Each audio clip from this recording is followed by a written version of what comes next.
Uma herdeira milionária se afoga dentro de um carro de luxo arrastado por uma enchente e é salva por um pobre camponês que nunca ouviu falar dela.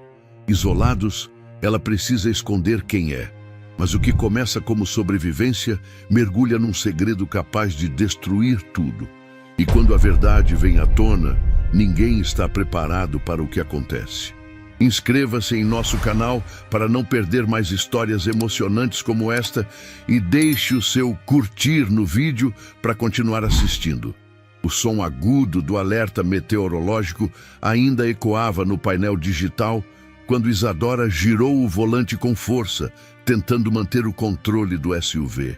A estrada que cortava os campos parecia ter se dissolvido sob a tempestade que caía como uma cortina de ferro líquido.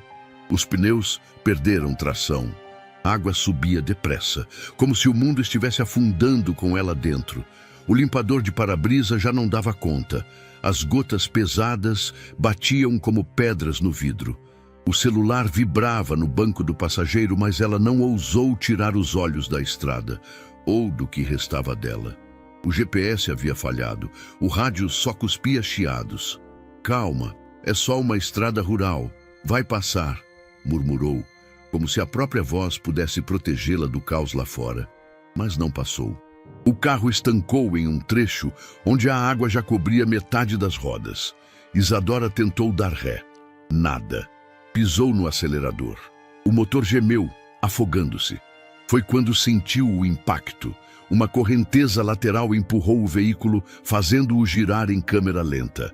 Um tronco de árvore bateu com força contra a porta do passageiro. O SUV inclinou. A água começou a invadir o assoalho. Pânico.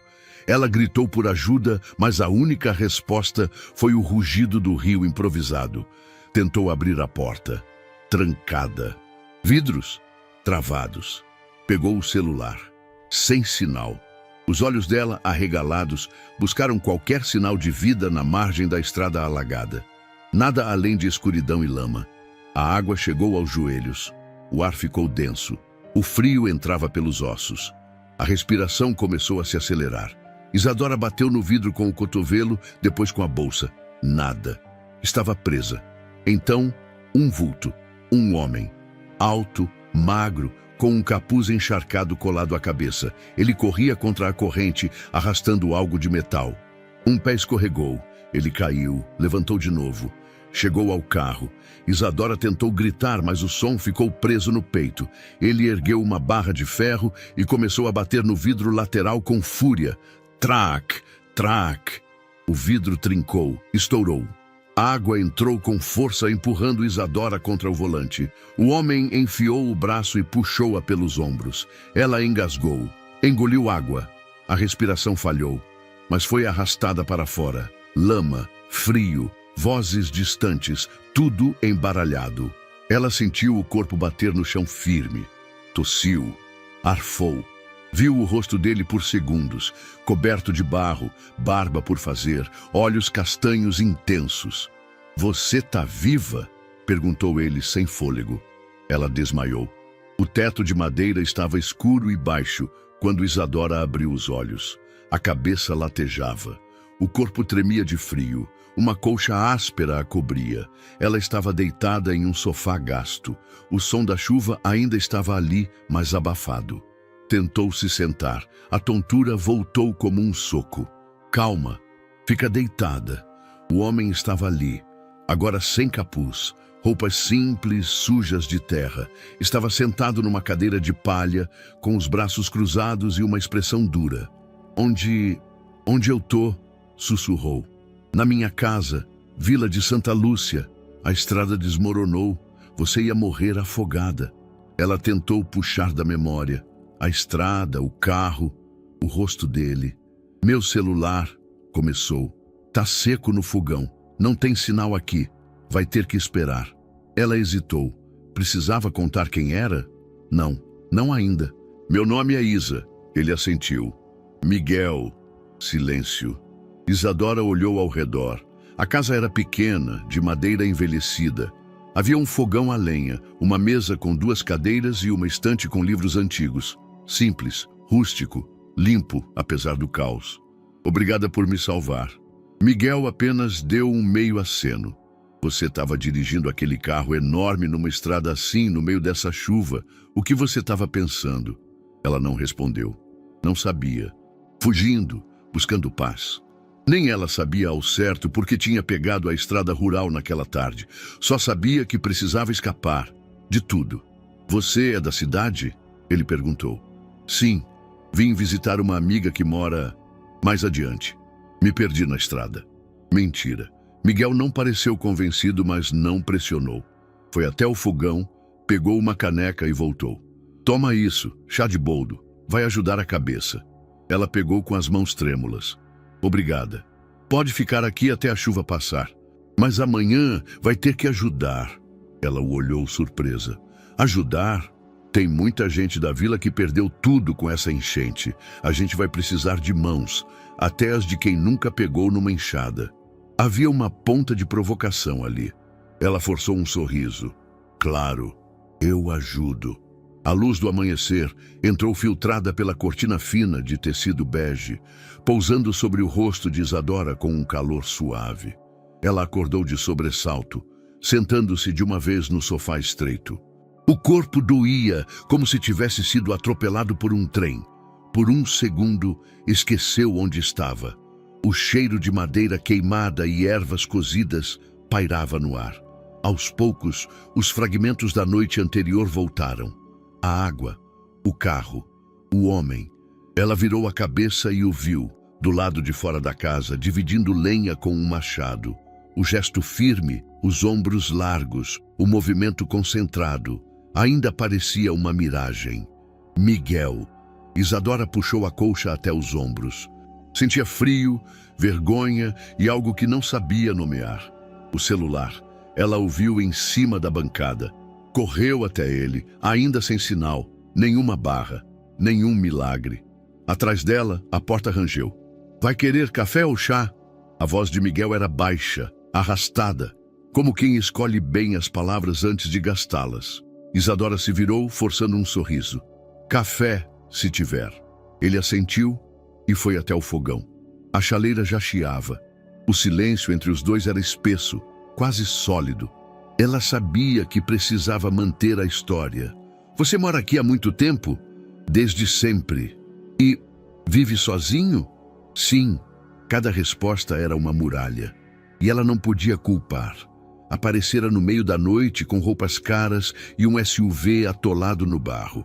Não era exatamente o tipo de pessoa que os vizinhos dele deviam receber todo dia.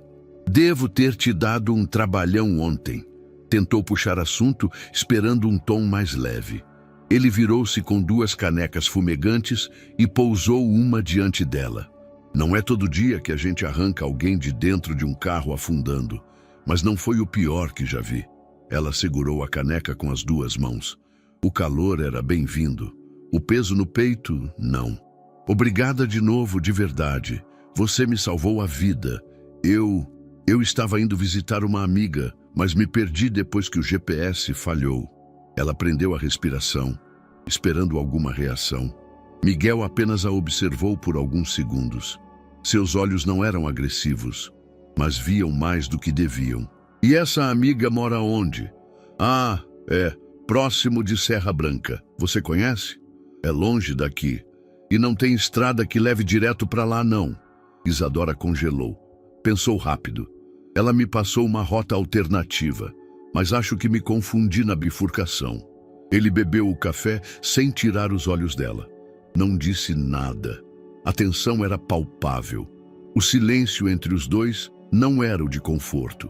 Era o de uma partida de xadrez. Ela precisava virar o jogo. Você trabalha com agricultura? Planto feijão, abóbora.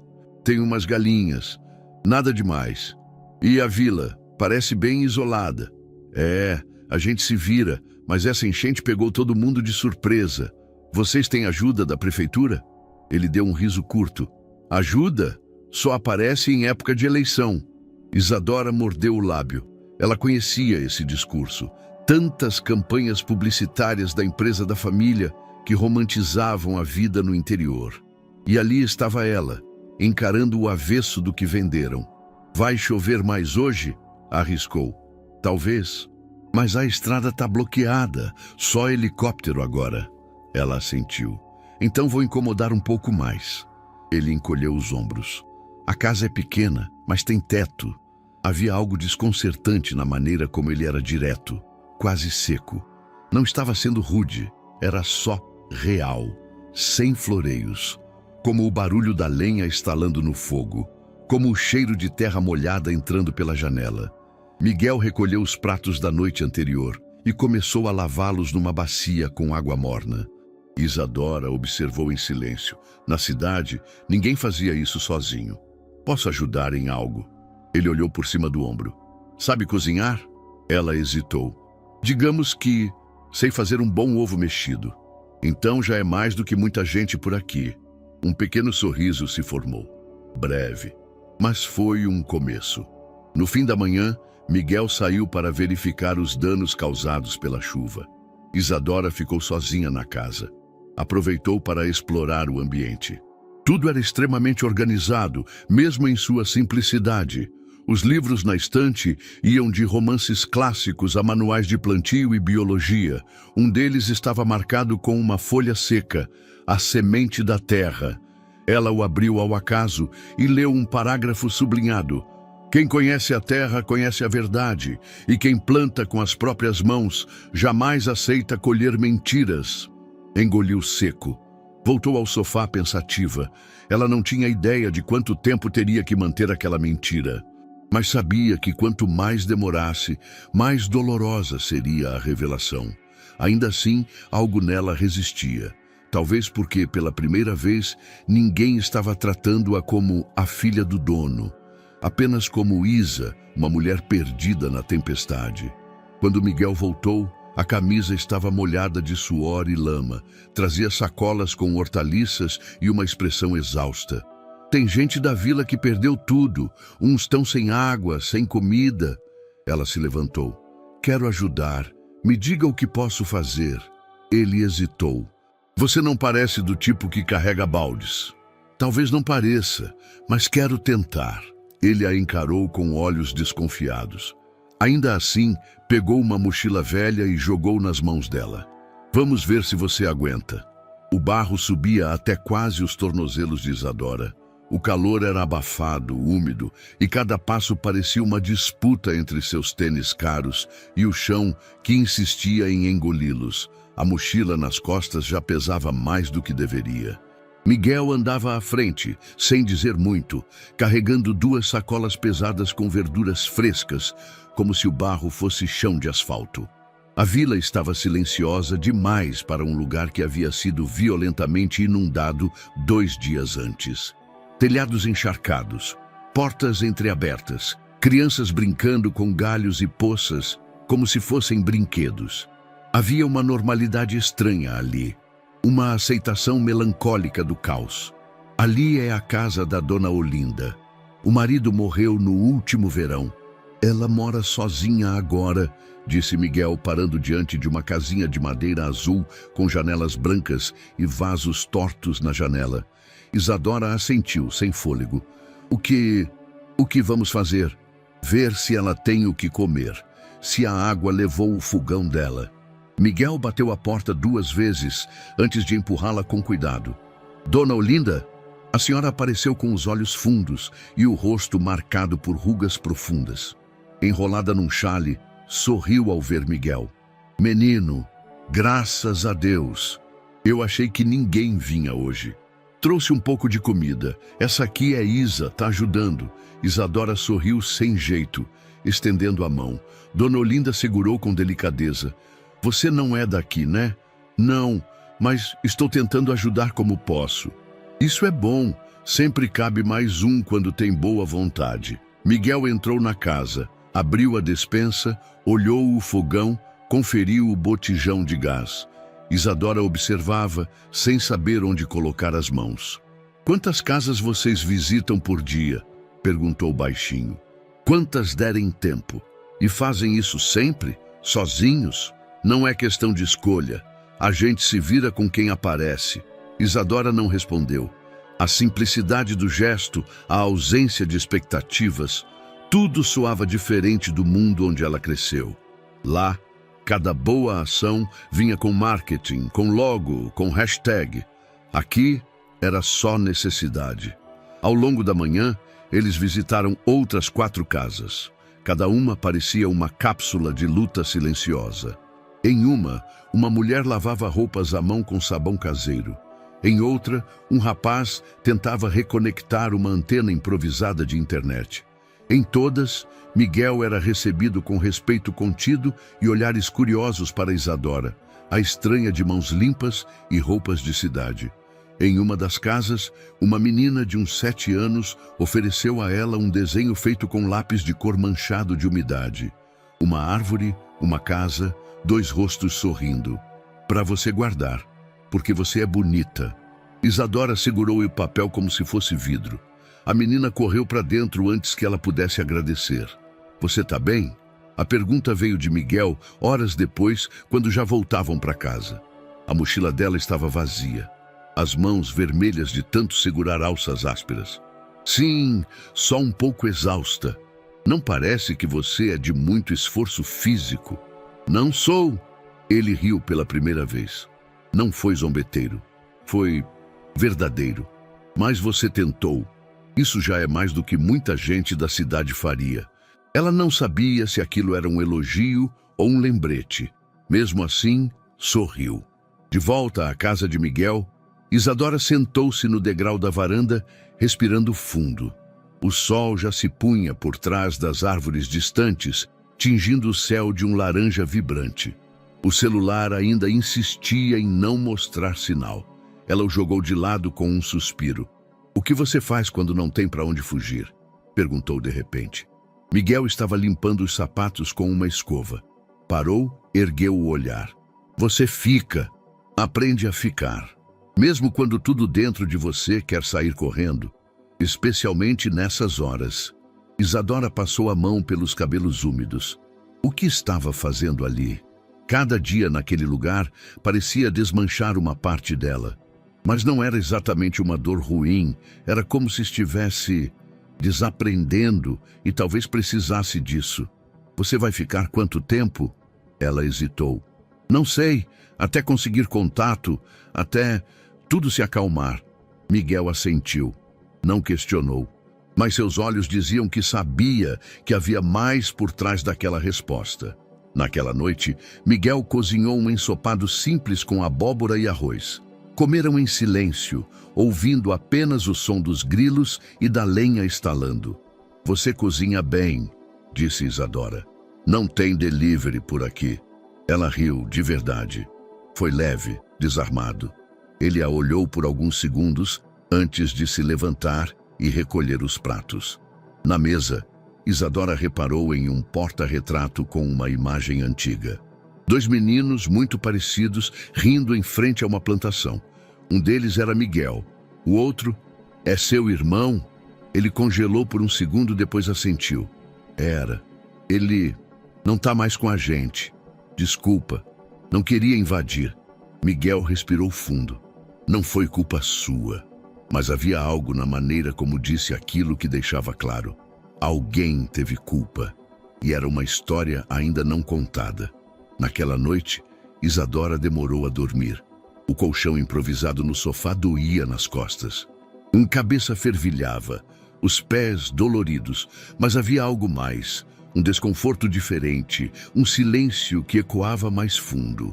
Ela pensava no rosto da menina do desenho, na água escura que quase a engoliu, na forma como Miguel não fazia perguntas, mas via tudo. Pela primeira vez em muito tempo, sentiu que não estava no controle.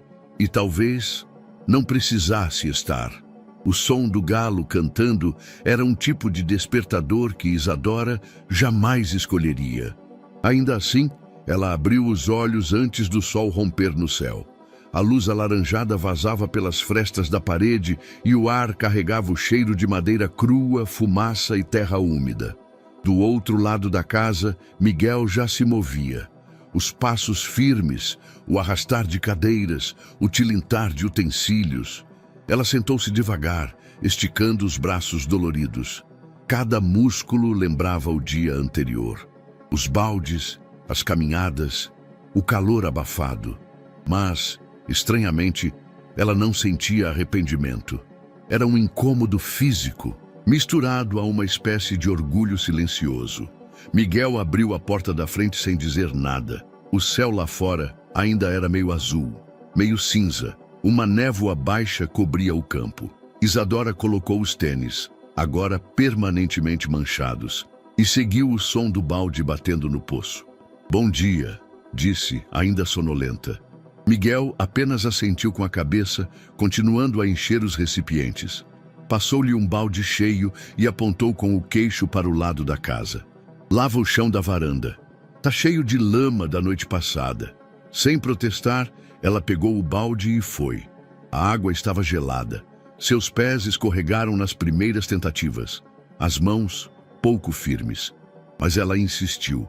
O que antes seria motivo de indignação ou terceirização imediata, agora era apenas uma tarefa. Ali ninguém fazia por ela, e surpreendentemente, isso estava começando a fazer sentido. Na cozinha, Miguel a observava pela janela, em silêncio. Havia algo curioso naquela mulher, uma fragilidade evidente, mas que não impedia a tentativa de se adaptar. Ela escorregava, sim, reclamava baixinho, sim, mas não parava. Ele não fazia ideia de quem era Isa. Só sabia que, em meio ao caos da chuva, tinha salvado uma mulher que parecia de outro planeta. E agora, ali estava ela, esfregando lama com uma escova velha, como se sua vida dependesse disso. Talvez dependesse. Depois do café, Miguel a levou até o pequeno canteiro que mantinha nos fundos. Era uma horta modesta, mas bem cuidada. Coentro, couve, alface, mandioca, cebolinha, isso aqui precisa de cuidado. Todo dia, água na medida certa, arrancar erva daninha, replantar quando perde raiz. Nada aqui sobrevive com descuido. Isadora ajoelhou na beirada, encarando a terra como se fosse um quebra-cabeça novo. E como sei o que é planta e o que é mato? Miguel agachou-se ao lado dela. O mato cresce mais rápido, mas não serve para nada. A planta demora, mas dá fruto. Ela o olhou de lado. Não tinha certeza se ele falava da horta ou dela. Começaram a trabalhar em silêncio. Ele ia mostrando os gestos com paciência. Ela errava, refazia, perguntava. Suas unhas ficaram sujas, o cabelo grudado na testa. E pela primeira vez em dias, esqueceu o celular, o mundo, os compromissos que a esperavam, ou não. Ali, naquela terra escura, tudo parecia mais verdadeiro. Na hora do almoço, Isadora ofereceu-se para cozinhar. Miguel arqueou as sobrancelhas, mas deixou. Ela achou panelas, lavou legumes, tentou lembrar dos temperos que vira usar no dia anterior. Cortou a abóbora torto, queimou um pouco o alho. Quando serviu os 2 pratos, estava exausta e orgulhosa. Miguel comeu em silêncio. "E então?", perguntou ela esperançosa. "Tá comível?" Ela jogou um pano de prato nele, rindo. "Você precisa aprender a dar elogios, sabia?" Ele apenas sorriu, e aquilo já parecia uma vitória. No fim da tarde, caminharam juntos até o galinheiro. Isadora teve que vencer o medo absurdo das aves bicudas, mas aprendeu a recolher ovos com mais calma. Quando uma das galinhas bicou seu dedo, ela gritou. E Miguel não conseguiu esconder a risada. "Tá vendo? Não sou tão inútil quanto parece", disse ela, soprando o dedo machucado. "Só meio desastrada. Eu prefiro pensar que sou em processo de adaptação." Miguel assentiu. "A adaptação dá trabalho e dói um pouco." Na varanda, ao anoitecer, os 2 beberam chá olhando para a estrada ainda interrompida. O céu estava limpo pela primeira vez em dias. Um silêncio tranquilo os envolvia. "Você sempre viveu aqui?", perguntou Isadora. "Desde criança. E nunca quis sair?" "Já pensei, mas quando você nasce na terra, ela te puxa de volta. A gente é como raiz. Pode até esticar, mas não arranca fácil." Isadora ficou em silêncio por um tempo. "Na cidade, a gente vive pulando de vaso em vaso, achando que é liberdade." Miguel a olhou, surpreso com a metáfora. Sorriu. Talvez você tenha mais terra do que pensa. Ela encostou-se no encosto da cadeira, fechando os olhos por um momento. Talvez, mesmo sem perceber, estivesse começando a enraizar-se ali. A noite caiu devagar, com o tipo de silêncio que só existe onde não há concreto. A luz fraca da lamparina desenhava sombras nas paredes de madeira, e o vento que soprava pelas frestas carregava cheiro de mato molhado. Na varanda, Miguel afiava uma faca com uma pedra escura, movimentos repetitivos, quase hipnóticos. Isadora, sentada na cadeira de balanço, observava sem disfarce. "Isso relaxa?" perguntou, quebrando o silêncio. "Não, mas ajuda a pensar." Ela não respondeu. Estava mais calada que o habitual. O dia tinha sido puxado. Consertaram uma cerca, limparam entulhos da estrada, recolheram roupas doadas.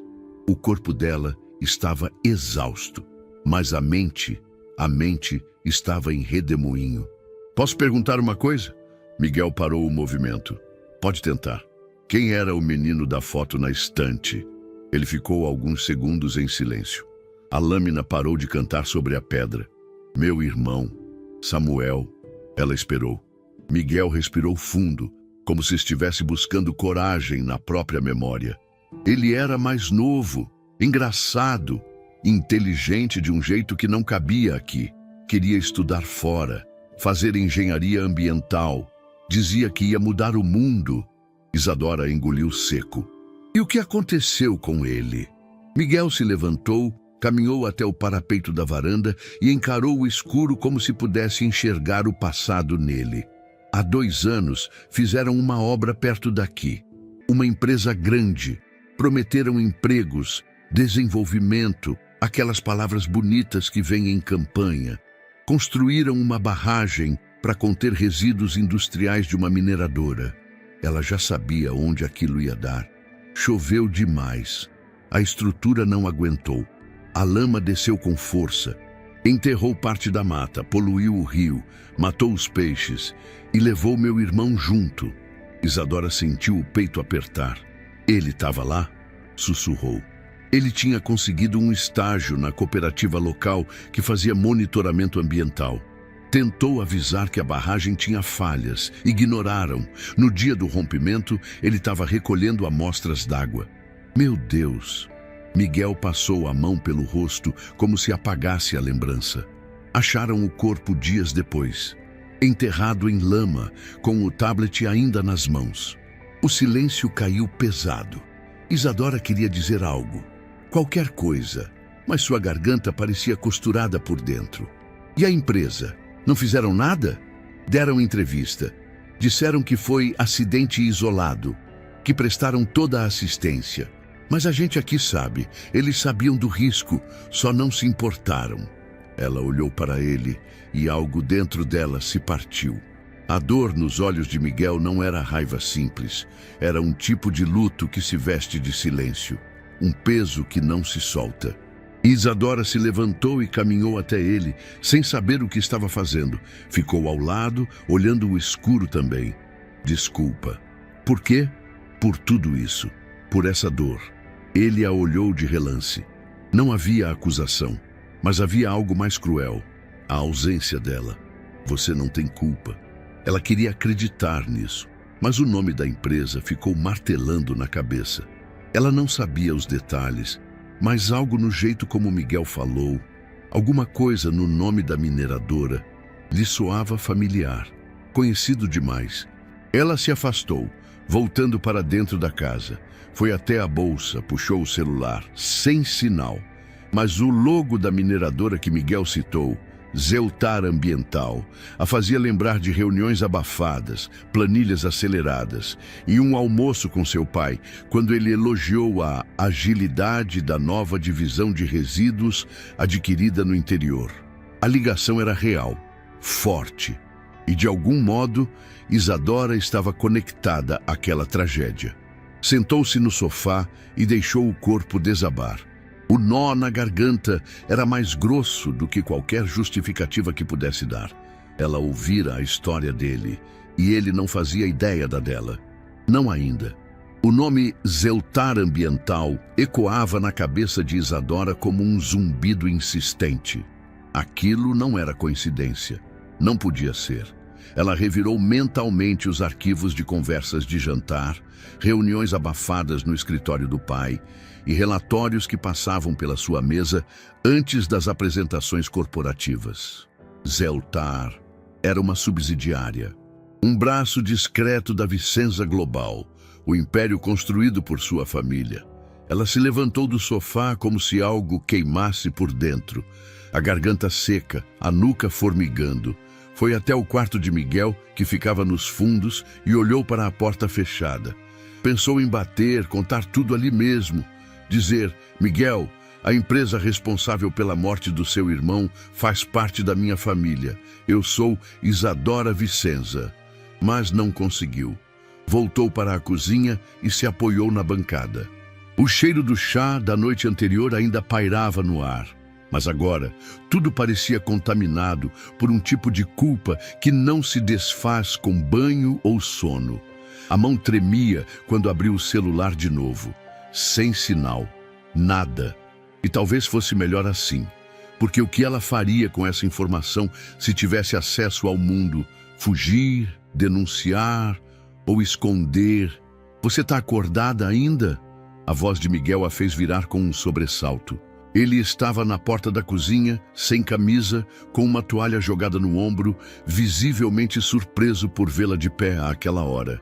Insônia mentiu. Ele apenas assentiu. Pegou um copo d'água e a observou por alguns segundos. Tá com cara de quem viu fantasma. Ela forçou um sorriso. Talvez tenha visto. Miguel não insistiu, mas ficou ali mais alguns instantes, como se sentisse algo fora do lugar. Descansa. Amanhã tem mais trabalho. E voltou para o quarto. Isadora permaneceu parada, com as mãos nos bolsos e o coração afundando no peito.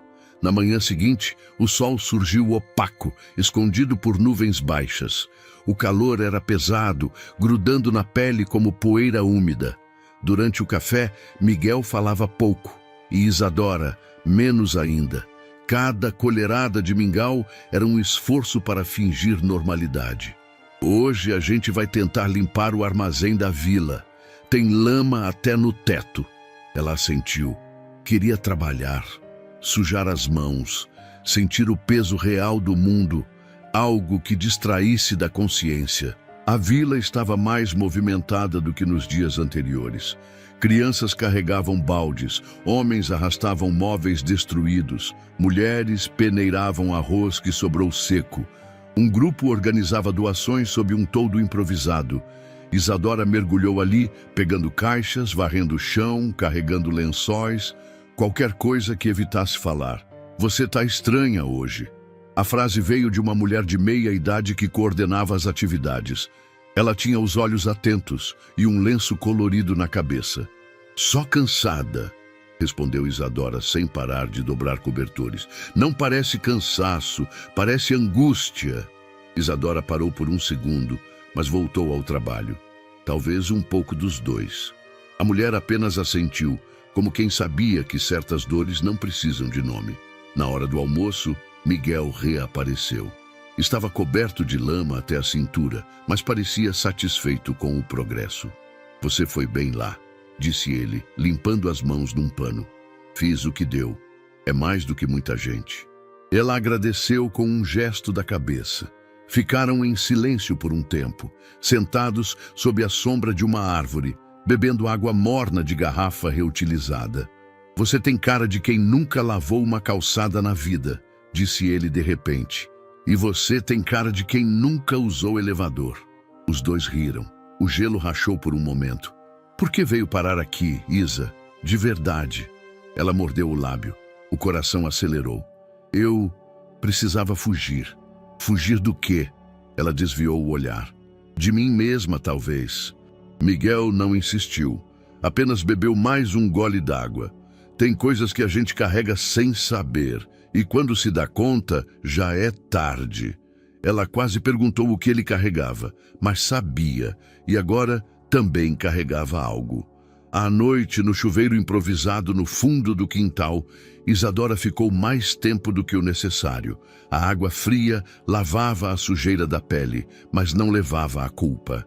Fechou os olhos e deixou a cabeça pender para trás. A empresa da sua família matou um irmão de Miguel. E agora ela dormia sob o teto dele, comendo o que ele plantava. Ela não sabia se aquilo era ironia ou justiça. Voltou para dentro, encontrou Miguel organizando ferramentas numa caixa de madeira. Ele nem levantou o olhar. "Boa noite", disse apenas. "Boa noite." Ela fechou a porta do quarto e se encostou nela por dentro, respirando fundo. Queria contar.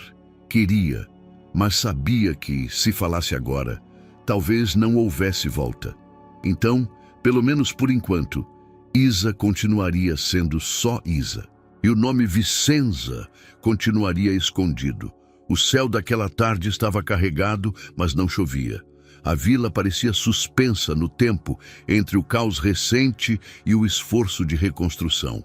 Isadora lavava roupas ao lado de uma senhora chamada Lourdes, que contava histórias de enchentes antigas e filhos que foram tentar a vida lá para a capital.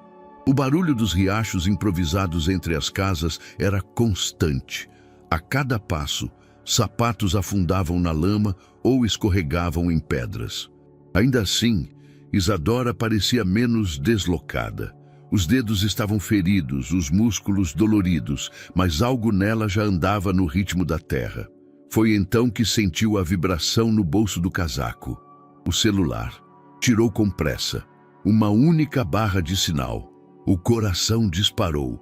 Antes mesmo de decidir se deveria ou não fazer algo, a tela piscou. Eduardo ligando. Ela olhou ao redor. Miguel estava longe, distribuindo ferramentas a um grupo de jovens. Ainda assim, Isadora virou de costas e caminhou rapidamente até o fim da cerca, atrás de um amontoado de pneus velhos. Atendeu. "Alô? Isadora? Meu Deus, você tá viva?" A voz dele estava trêmula, abafada por interferência. O sinal oscilava. "Tô bem? Tô... segura." "Como assim, segura? Onde diabos você tá? A polícia fez buscas. Você sumiu no meio do nada. Eu achei que você tivesse..." "Calma. Eu tô numa vila rural. Me abrigaram depois do acidente. O carro foi levado pela água, mas eu fui resgatada. Tô viva." "Resgatada por quem? Quem tá com você?" Ela hesitou. "Um morador da região. Um rapaz chamado Miguel. Ele me acolheu. Mas não é ninguém perigoso, Eduardo. Não se preocupe." Silêncio do outro lado. Depois, um tom mais firme. "Você não conhece essas pessoas. Eles podem estar te usando ou tentando alguma coisa. Você tá me ouvindo? Eu tô bem. Ninguém tentou nada. Só me deixaram ficar. Me trataram bem." Você devia ter ligado antes. "Não tinha sinal. E agora tem. Eu vou mandar o helicóptero amanhã. Manda a coordenada. A gente te tira daí."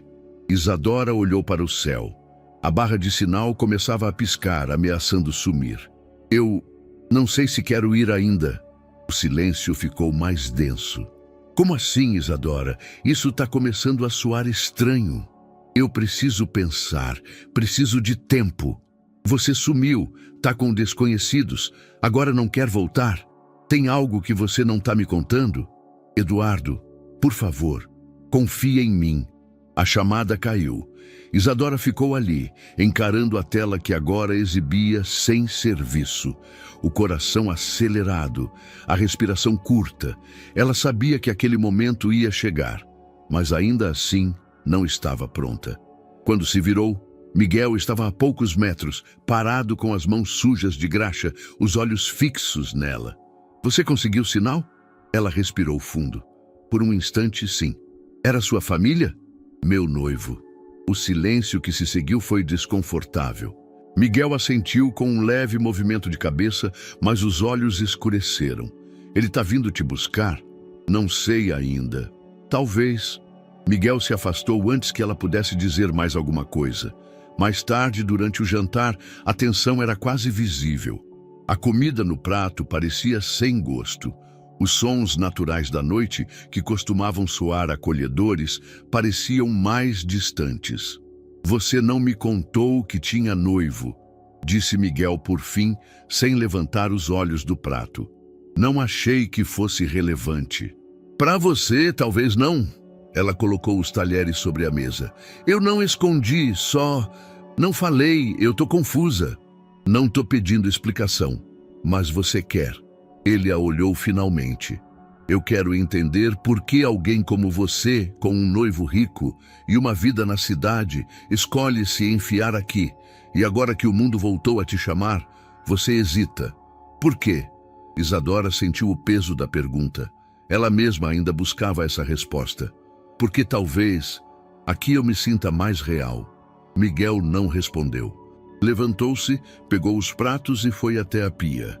Isadora o observou em silêncio, sentindo uma distância crescer entre eles. Não física, mas outra, mais profunda, mais difícil de atravessar. A ligação havia acontecido, e com ela, uma linha fora traçada entre os dois mundos que ela agora ocupava. Um passo em falso, e tudo poderia desmoronar. O céu de Santa Lúcia amanheceu turvo, mas a vila despertava com energia. Depois da ligação com Eduardo e o clima tenso da noite anterior, Isadora acordou decidida a mudar o foco. Se não podia apagar o passado e ainda não conseguia encará-lo, ao menos podia agir no presente. No centro comunitário improvisado, havia caixas empilhadas, papéis soltos, roupas amontoadas em bancos de madeira. Crianças corriam entre doações abertas. Ninguém sabia ao certo o que havia sido recebido, o que faltava ou para onde ia cada item. Isadora cruzou os braços e observou o caos. "Posso ajudar?" perguntou a Lourdes, que coordenava os esforços com uma prancheta na mão e suor na testa. "Pode sim. Se conseguir entender essa bagunça, você merece uma estátua." Isadora sorriu. Pegou a prancheta, observou a estrutura e viu ali algo que reconhecia. Logística, organização, fluxo. Era um caos familiar, apenas com menos Excel e mais poeira. Em menos de uma hora, improvisou um sistema com cartazes coloridos e códigos simples, alimentos não perecíveis de um lado, roupas separadas por tamanho do outro, itens de higiene ao fundo. Começou a treinar alguns adolescentes da vila para manter o sistema funcionando. Fez anotações em cadernos velhos, estabeleceu pontos de entrega e criou uma escala de revezamento. Miguel chegou no meio da tarde, carregando uma cesta com mandiocas frescas. Parou à porta, observando a movimentação. Isadora dava instruções rápidas, firme, mas sem arrogância. As pessoas a ouviam, respondiam, e pela primeira vez pareciam confiar nela de verdade. "Você tomou o lugar da Lourdes?" Isadora virou-se sorrindo ao ver Miguel. "Só dei uma pequena reorganizada. Nada demais. Você tá parecendo diretora de escola. Espero que seja um elogio." "Mais ou menos." Ela riu. Ele também, mesmo que por um segundo. Nos dias seguintes, o centro comunitário passou a funcionar com fluidez surpreendente. Quando chegavam caminhões com donativos, os voluntários já sabiam onde descarregar. Quando moradores vinham buscar algo, encontravam sem demora. Lourdes puxou Isadora de lado numa tarde especialmente agitada. "Você tem jeito com isso. Parece que nasceu para comandar. Já pensou em trabalhar com assistência social?" Isadora hesitou. "Na verdade, não. Meu mundo sempre foi outro. Pois devia pensar. Às vezes a gente nasce num lugar errado só para se encontrar no certo depois."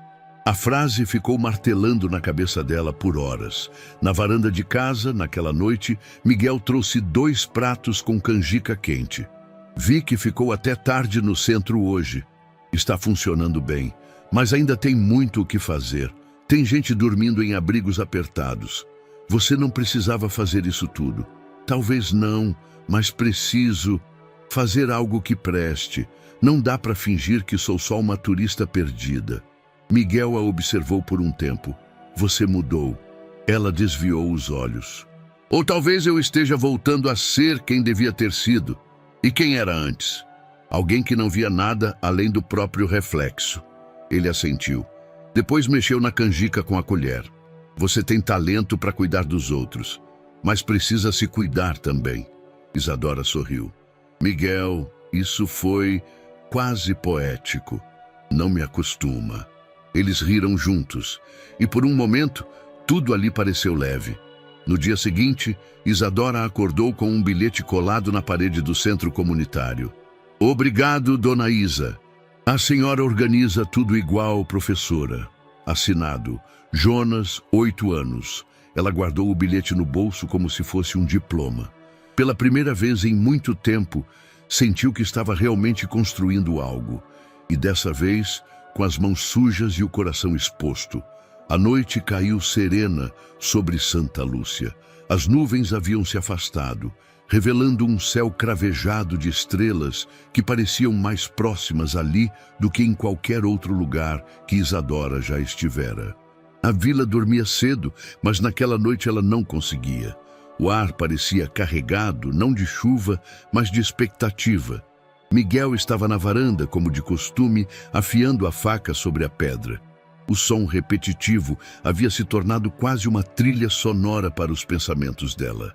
Isadora se aproximou em silêncio, descalça, os pés ainda úmidos da água fria do banho improvisado.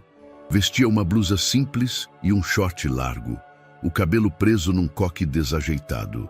Sentou-se no degrau ao lado dele sem dizer nada. Miguel continuou afiando. Você sempre faz isso? Ela perguntou. Me ajuda a pensar. Pensar em quê? Em como manter tudo de pé. Ela observou o movimento dos braços dele. Havia força e controle, mas também algo contido, algo que ele não deixava escapar. E tem conseguido? Depende do que você chama de sucesso. Isadora inclinou a cabeça, observando-o de lado. Eu acho que manter-se inteiro num lugar que te quebra o tempo todo já é sucesso o suficiente. Miguel parou por um instante, como se não soubesse o que responder. Olhou para ela com um misto de surpresa e receio. Você fala como se tivesse aprendido isso aqui. Talvez tenha. Silêncio. O vento soprava leve, mexendo nas folhas das árvores próximas. Os sons da noite preenchiam os intervalos da conversa. Isadora encostou a cabeça no batente da porta. Estava próxima dele. Mais próxima do que jamais estivera. Você não é o que eu esperava encontrar, ela disse. Miguel deixou a faca de lado. Limpou as mãos com um pano. E o que esperava? Alguém bruto, fechado. Mas você vê o mundo com mais clareza do que qualquer executivo que eu conheci. E você não é o que eu esperava de alguém da cidade. Boa surpresa? Surpresa. Ela riu, mas havia algo mais ali. Algo que pulsava sob a superfície. Miguel, Isa. Os dois disseram ao mesmo tempo. Pararam. Riram. O clima que se formava entre eles era frágil, feito de nuances. Ela virou-se de frente. Ele não recuou. Isadora aproximou-se. Devagar, como se testasse os limites. Miguel sustentou o olhar. Os olhos dele pareciam questionar, mas não fugir. Ela tocou a mão dele que estava sobre o joelho. Ele não a afastou. E então, num impulso que veio de um lugar que nem ela mesma reconhecia, Isadora se inclinou e o beijou. Foi um toque breve. Os lábios dela nos dele, suave. 1 segundo, 2. Mas Miguel recuou. Levantou-se devagar, o rosto sério, a respiração pesada. Não. A palavra caiu como uma pedra entre eles. Desculpa, disse Isadora, a voz trêmula. Não é isso. Então o que é? Ele passou a mão pelo rosto, virou-se de costas. Você tem um noivo. Você tem uma vida fora daqui. Eu sou só um cara tentando manter um pedaço de terra de pé. E eu sou só uma mulher tentando não desmoronar. Miguel não respondeu de imediato. Eu não posso ser só um capítulo estranho na sua vida perfeita. Um erro de percurso. Você acha que isso aqui parece perfeito para mim? Você não entende.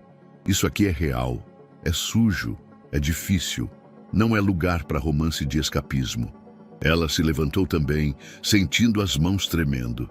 Eu não sei o que isso é, mas não estou fugindo. Miguel olhou para ela e, pela primeira vez, Os olhos pareciam com medo. Medo dela.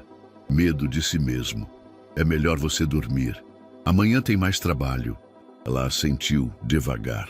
Voltou para dentro da casa sem dizer mais nada. A porta fechada entre eles era mais do que madeira. Era tudo que ainda não tinham coragem de enfrentar. O som veio como um corte no silêncio, seco e insistente. Um zunido que crescia como uma ameaça invisível sobre Santa Lúcia. No início, parecia apenas mais um trovão abafado entre as montanhas. Mas em segundos, o zumbido se transformou num rugido inconfundível. Um helicóptero. As crianças foram as primeiras a correr para o campo, gritando e apontando para o céu. Adultos saíram das casas, protegendo os olhos contra o sol. Havia semanas que nenhum carro passava pela estrada. Quanto mais uma aeronave. A expectativa se espalhou como fogo seco. Isadora, que organizava os remanescentes de uma entrega de cobertores no centro comunitário, paralisou. O som do helicóptero era familiar demais.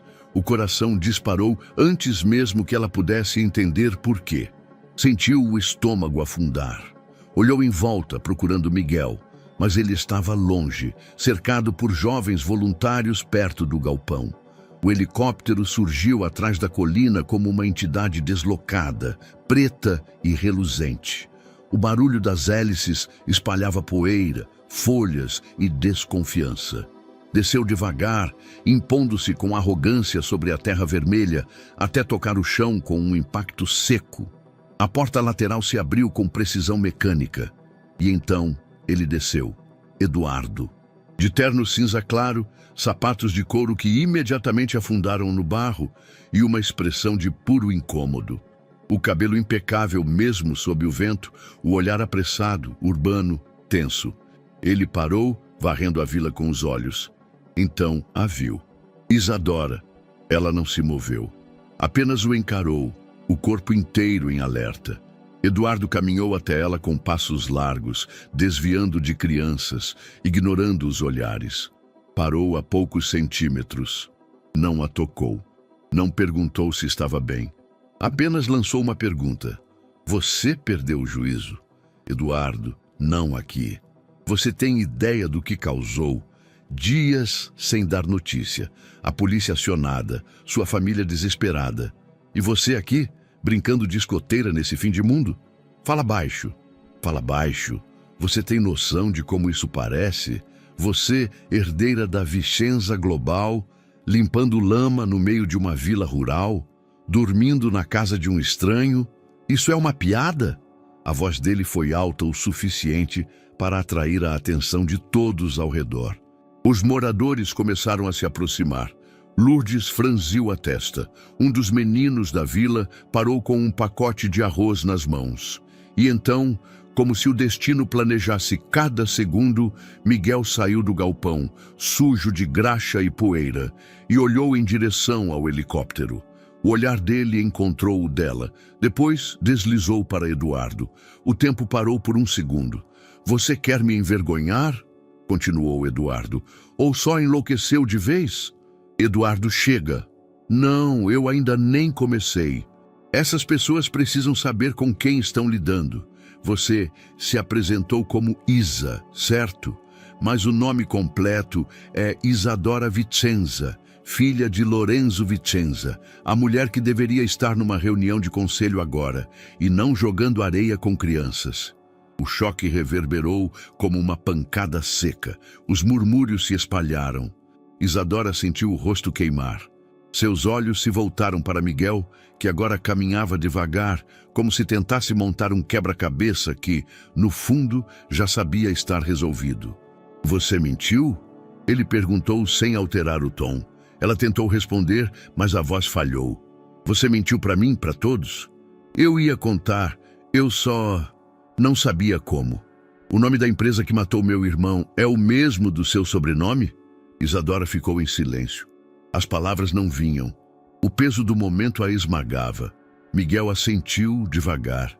Cada movimento era calculado, como se quisesse manter a compostura. Mas os olhos estavam feridos. Foi o que eu pensei. E então ele virou de costas. Andou em direção à rua devagar, mas sem olhar para trás. Isadora deu um passo, depois outro. Miguel, por favor, mas ele já estava longe demais para ouvir. Eduardo aproximou-se, tentando pegar seu braço. Vamos, você já se humilhou o suficiente. Ela o afastou com força, os olhos agora marejados. Você não entende, você nunca entendeu. Eu entendo que você tem um papel, Isadora. Você tem uma empresa, um sobrenome, uma imagem. Você não pode simplesmente sumir e se apaixonar por um camponês qualquer como se fosse uma série barata de streaming. E você acabou de reduzir tudo que eu vivi aqui a isso, porque é isso que é. Ela sentiu o colapso se aproximando como uma onda. Não fala mais comigo. Você vai comigo agora. Eu não vou. Você não tem escolha. Sua família exige. Eu não sou mais um produto da família Vicenza. A frase saiu com tanta força que calou até o zumbido residual do helicóptero. Eduardo deu um passo para trás. A plateia, agora em torno deles, observava tudo em silêncio. Isadora sentiu os olhos marejarem de novo. Correu para longe. Não sabia para onde. Só sabia que precisava sair dali. Ela entrou na casa de Miguel como quem invade o próprio passado. As paredes simples, o cheiro da madeira, os objetos no lugar de sempre, tudo ali era real demais. E ainda assim, agora parecia distante. Tirou os sapatos, caiu de joelhos no meio da sala e chorou. Um choro rasgado, sem contenção. A máscara havia caído. A vida toda, construída em torno de expectativas e etiquetas, desmoronava sob o peso da verdade. Não era mais Isa. Não era mais só Isadora Vicenza. Era alguém no meio do nada, tentando juntar os cacos de quem nunca teve coragem de ser. A voz de Eduardo ecoava em sua mente. As palavras de Miguel a feriam mais do que deveriam. E no fundo, a dor não era só pelo rompimento. Era pela culpa. Ela fazia parte daquilo. A Vicenza Global não era só o sobrenome. Era um sistema que ela sustentava, mesmo sem perceber. No chão da sala, abraçada a si mesma, Isadora se sentia menor do que nunca. E talvez, pela primeira vez, estivesse exatamente do tamanho da verdade. O dia amanheceu quente, abafado, como se a própria terra respirasse mais devagar depois da tormenta. Isadora não havia dormido. A noite passara enrolada em silêncio e pensamentos em ebulição. A humilhação pública, o olhar de Miguel, a decepção estampada nos rostos dos moradores, tudo aquilo ainda reverberava como um terremoto dentro dela. Mas havia algo mais sombrio, algo que latejava como uma ferida mal cuidada. Eduardo sabia. Ela não tinha como provar ainda, mas sentia. Sentia no jeito como ele desviava dos nomes, nas palavras frias, no olhar administrativo que ele lançava sobre vidas humanas como se fossem apenas números de relatórios trimestrais. Quando o sol ainda tocava a linha das montanhas, Isadora saiu da casa. Caminhou em direção ao helicóptero, onde Eduardo falava ao celular, dando ordens. Ele a viu se aproximar, desligou e guardou o aparelho no bolso com um ar de superioridade automático. Finalmente decidiu vir comigo? Precisamos conversar. Isadora, esse não é o momento. Temos que sair daqui. Já expôs demais essa situação. Ela o encarou com firmeza. Os olhos, antes embotados pela emoção, agora estavam frios. Você sabia. Eduardo franziu o senho. Do quê? Do caso da barragem, da Zeutar, do irmão do Miguel. Ele hesitou por uma fração de segundo, e essa hesitação foi tudo o que ela precisava para ter certeza. Você sabia, e ficou em silêncio. Isadora, isso é mais complexo do que você imagina. São questões contratuais, sigilos comerciais. Ele morreu, Eduardo, um garoto, engolido por lama tóxica enquanto tentava proteger aquele rio. E você achou que seria melhor esconder, porque era o certo a fazer. O certo? O certo para preservar o grupo, para evitar processos que poderiam arruinar a Vicenza Global. E, por extensão, você, a sua posição. Você cobriu um crime. Eu protegi você. As palavras dele caíram como veneno. Você me protegeu de quem eu sou. Eu te protegi do que essa verdade poderia fazer com você. Isadora deu um passo para trás, como se ele tivesse cuspido. Você não me conhece, Eduardo, nem nunca conheceu. Se você quer jogar tudo fora por um sujeito que mal terminou o ensino médio, que vive de plantar feijão e carregar balde de água, faça. Mas saiba que você está matando sua reputação no processo. E você está dizendo isso como se fosse algo valioso. É valioso. Ou você acha que alguém no conselho vai ouvir uma mulher que viveu semanas com um camponês e mentiu para todos? Então é isso que você pensa de mim e das pessoas daqui. Eu penso com pragmatismo, com estratégia. Você deveria tentar. Ela respirou fundo. O ar parecia mais denso, mais pesado. Olhou em volta. O helicóptero ao fundo, as montanhas, as casas simples, as pessoas, gente de carne, osso, memória e dor. Eu não vou com você. Você está brincando com fogo. Talvez esteja, mas prefiro me queimar de verdade do que viver protegida por mentiras. Eduardo bufou, afastando-se 2 passos.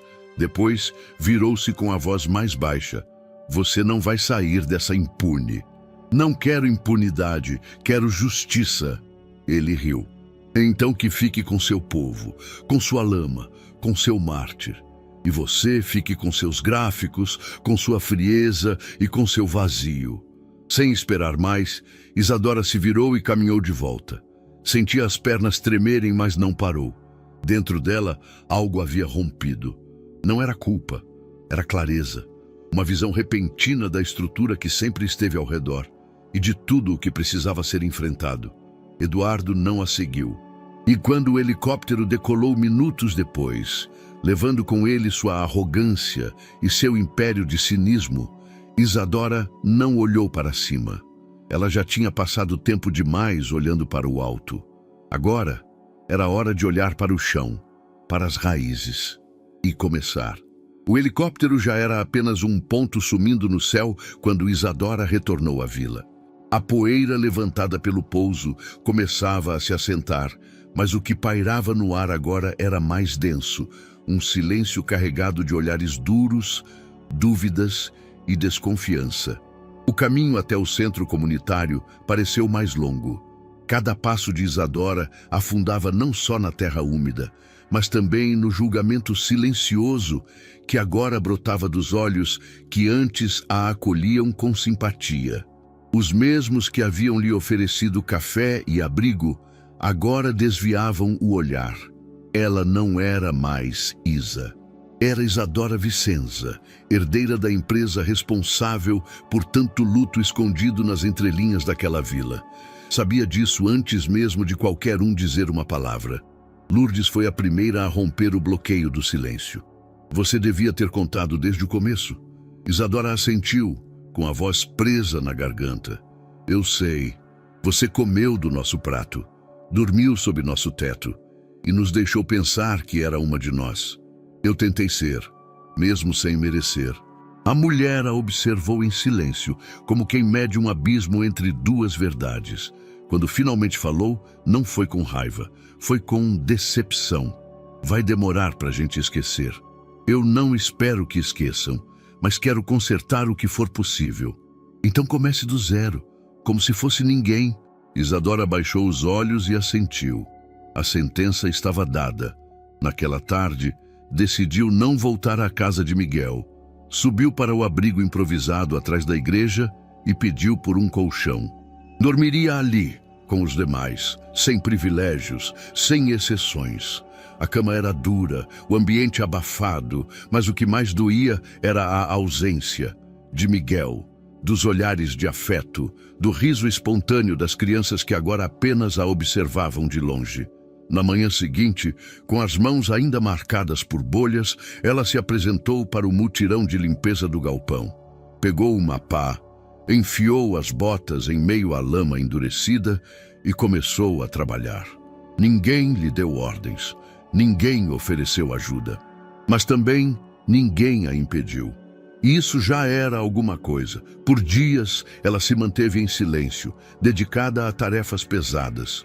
Lavou roupas no rio, consertou uma cerca, empilhou tijolos ao lado de voluntários que ainda hesitavam em se aproximar.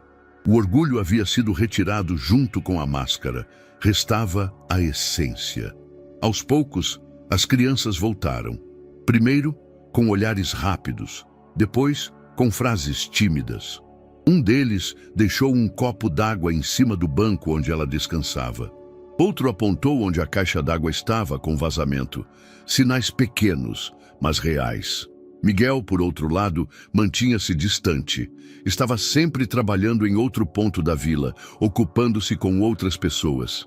Se seus olhos cruzavam os de Isadora, era por acaso. E nesses momentos, seu rosto permanecia neutro, nem raiva, nem gentileza. Apenas reserva. Até que, numa manhã nublada, ela o encontrou sozinho, empilhando sacos de cimento no caminhão de um vizinho. A hesitação que a acompanhava há dias dissolveu-se na necessidade de falar. Miguel? Ele não respondeu de imediato. Terminou de amarrar a lona sobre os sacos antes de encará-la.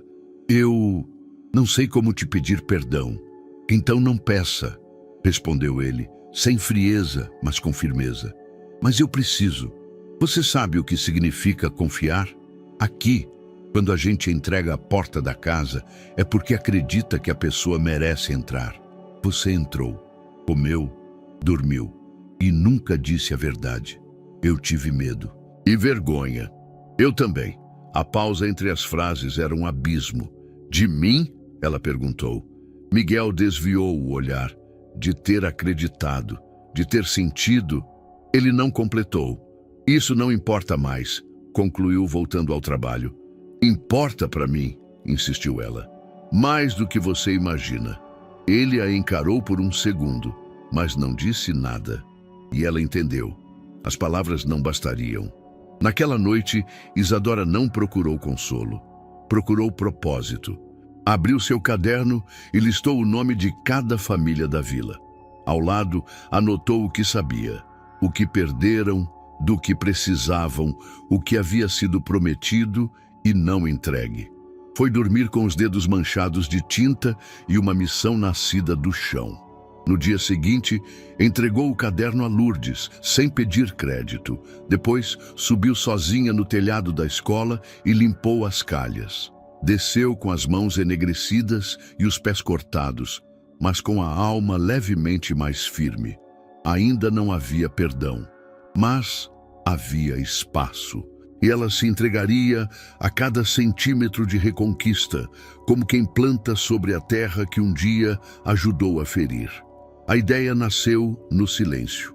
Durante as madrugadas frias no abrigo improvisado, Isadora rabiscava mapas e listas no caderno já amassado. Observava o vai e vem dos moradores, os pontos mortos da vila, as estruturas semi-abandonadas, os muros caídos, os pátios que poderiam ser hortas. Era como se as possibilidades brotassem entre as rachaduras da lama ressecada. Ela sabia que palavras não bastavam. A vila não precisava de promessas, precisava de ação. E dessa vez, as ferramentas estavam em suas mãos. No terceiro dia, após o confronto com Eduardo, ela reuniu os dados, imprimiu um pequeno plano em folhas dobradas e, com um nó na garganta, foi até Lourdes. Eu quero financiar a reconstrução do galpão da vila, transformar em um centro multiuso para armazenar mantimentos, abrigar cursos, fazer reuniões. Também quero ajudar a reativar o poço do lado leste e reformar a escola, com meu próprio dinheiro. Lourdes a olhou por longos segundos, os olhos endurecidos, mas atentos. Você quer comprar nosso perdão? Não, quero pagar uma parte da dívida que carrego. E acha que isso vai ser suficiente? Acho que nunca vai ser suficiente, mas é o que posso fazer agora. E estou disposta a fazer com as mãos, não só com o bolso. A líder comunitária suspirou, folheando os papéis com lentidão. Comece pelo poço e não use ninguém de fora. Nos dias seguintes, ela contratou um pedreiro da vila com recursos próprios. Comprou os materiais no município vizinho e literalmente cavou com as próprias mãos. Escavou, suou, caiu, levantou. A terra resistia. As pessoas também. Miguel passou por ela uma vez, no final de uma tarde. Ela estava ajoelhada, com as mãos cobertas de barro, tentando estabilizar uma base de concreto ao lado do poço. Ele apenas lançou um olhar rápido, depois continuou seu caminho sem dizer nada. Ainda assim, ela continuou. No quinto dia, um adolescente chamado Heitor apareceu com um balde d'água e disse: "Posso ajudar com o cimento?" No sexto, 2 mulheres da vila trouxeram pão e café. Não disseram uma palavra, apenas deixaram os alimentos sobre a beirada do tambor. No oitavo, 3 homens ajudaram a erguer a tampa de concreto e selar as laterais do poço com argamassa. No 10º, a água brotou. Limpa, forte, fria, a vila se reuniu ao redor. Primeiro o silêncio, depois aplausos contidos, modestos, mas verdadeiros. O segundo passo foi o galpão. Isadora propôs transformar o espaço esquecido em um centro multifuncional. Apresentou esboços simples, mas com propósito: cozinha comunitária, sala de aula, área para armazenamento seguro de alimentos. O investimento viria dela, mas a construção da comunidade. A recepção foi morna, mas ninguém vetou. Dessa vez, Miguel apareceu na primeira reunião. Sentou-se no fundo. Não falou nada. Apenas observou. Isadora apresentou os números, o cronograma, as possibilidades. "O dinheiro é meu, mas o projeto é nosso", disse com firmeza. Lourdes assentiu. "Só funciona se for assim." Semanas depois, as paredes começaram a subir. Não foi rápido, nem fácil, mas era constante. Heitor tornou-se braço direito de Isadora na obra. Aos poucos, mais moradores se aproximaram.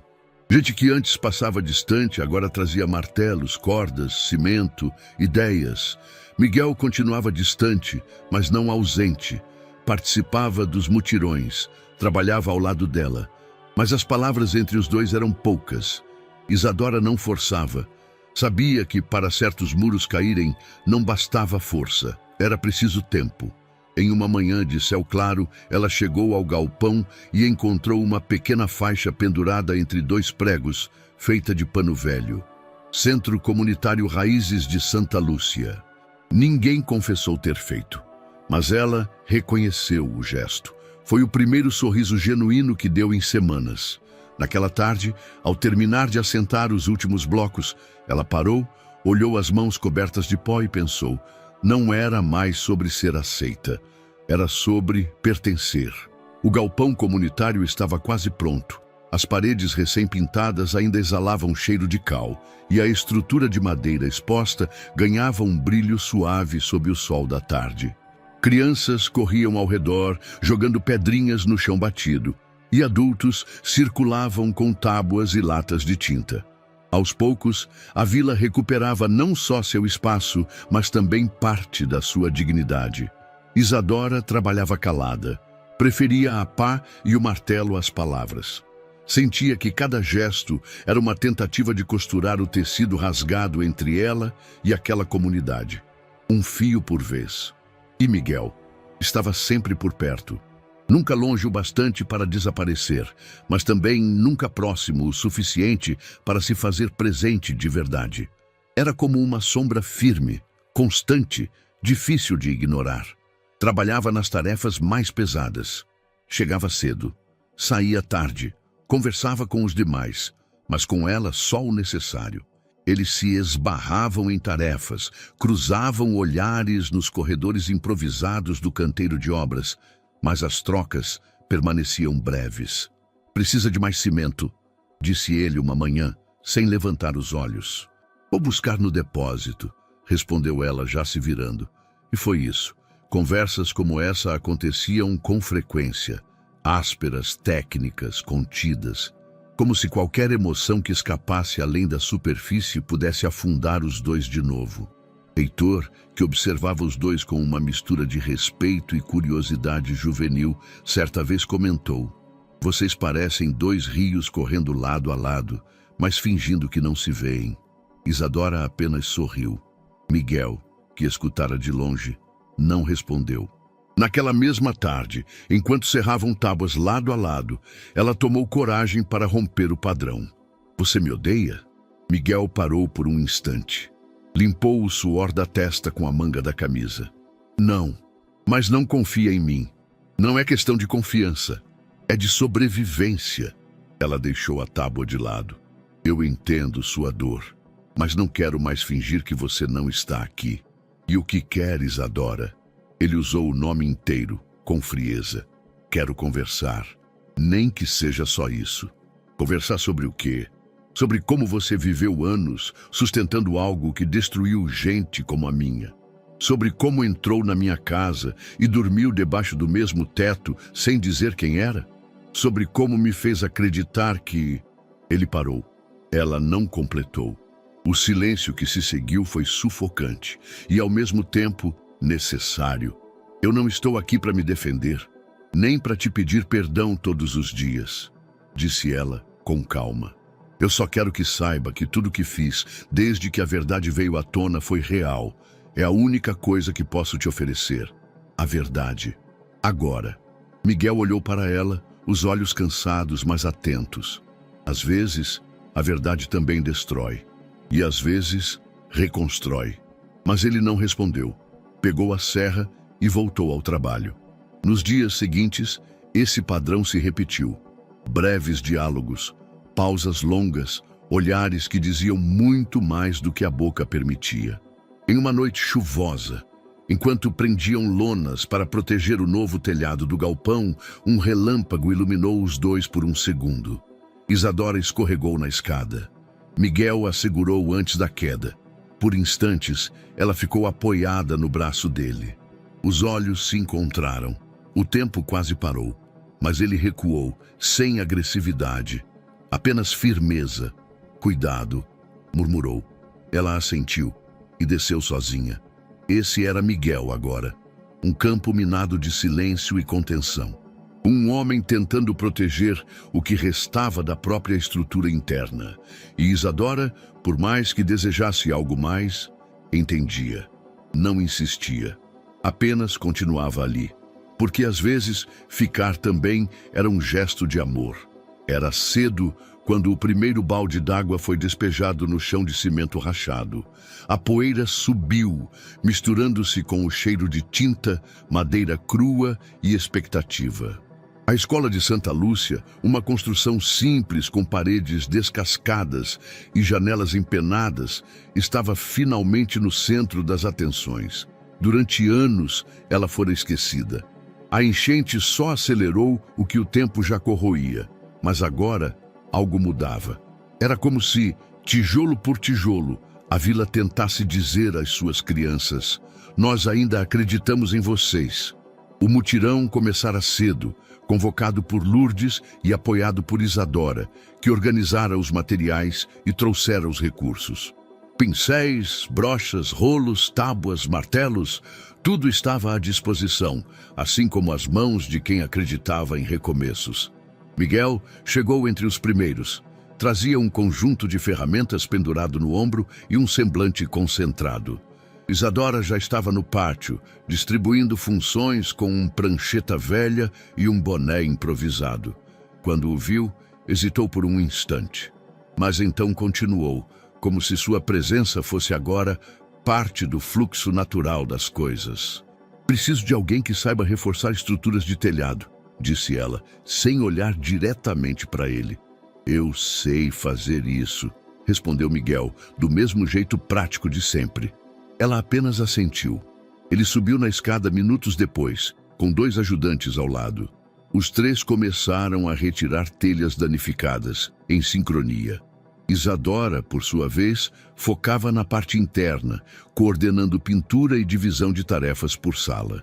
Durante toda a manhã, eles trabalharam lado a lado. Não juntos, mas em paralelo.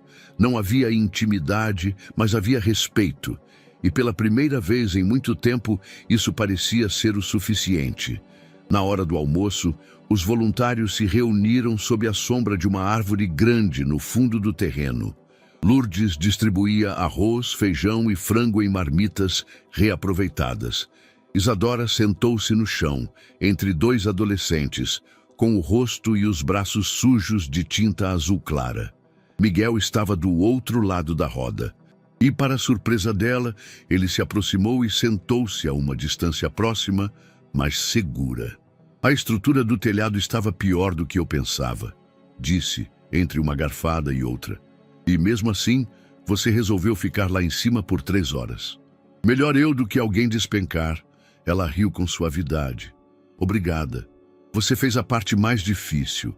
Tirar gente da inércia. A culpa foi da escola. Ela me olhou com aqueles vidros quebrados como quem pede socorro. A gente sente quando os lugares pedem ajuda. Eles não disseram mais nada por alguns minutos. O som dos talheres, das vozes ao redor e das folhas se mexendo ao vento preenchia os espaços. Miguel limpou a mão no pano do bolso e se levantou. Volto pro telhado depois da comida. Miguel, chamou Isadora com cuidado. Ele a olhou, paciente. É bom trabalhar com você. A resposta dele veio com um leve sorriso, quase imperceptível. É bom ver você aqui, ainda aqui. A tarde passou como uma linha contínua de progresso. As salas foram ganhando cor, a fachada, reparo. As crianças que observavam de longe começaram a se aproximar, ajudando a pintar as barras do parquinho e recolher pincéis espalhados. Em determinado momento, Isadora subiu na escada para ajudar a fixar uma nova placa na entrada da escola. Miguel segurava a base da estrutura. Cuidado com o pé esquerdo, avisou ele, apontando o degrau solto. Ela assentiu, segurando o parafuso com as 2 mãos. Já pensou se essa placa cai justo no dia da reinauguração? Aí a gente faz outra, melhor que fazer vista grossa. Como tantas vezes fizemos, disse ela quase como um desabafo. Miguel não respondeu de imediato. Depois, com um tom mais leve, disse: a diferença é que agora a gente está olhando e fazendo. Quando Isadora desceu, o sol já começava a cair. O céu ganhava tons alaranjados e o cheiro de tinta fresca ainda impregnava o ar.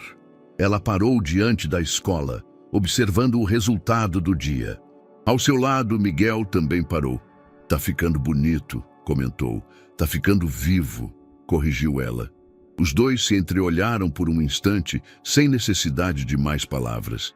Era uma reconstrução da escola, da vila, deles. E pela primeira vez, tudo parecia no lugar certo. A cidade parecia mais fria do que Isadora lembrava. Não pela temperatura, mas pela ausência de humanidade nos prédios espelhados, nas calçadas apressadas, nos rostos que nunca se olhavam. Havia semanas que ela não pisava ali. O salto do sapato ecoava de forma estranha no mármore polido da entrada da sede da Vicenza Global. Os olhos que antes a seguiam com admiração, agora a observavam com dúvida. Alguns com medo, outros com desdém. Ela caminhou pelos corredores como quem retorna a um lugar onde nunca se sentiu parte. Vestia uma calça sóbria, camisa branca e blazer, mas o corpo trazia o cansaço da estrada de terra, das calhas lavadas, das mãos ainda marcadas pelo trabalho. Era outra, e isso se notava em cada passo.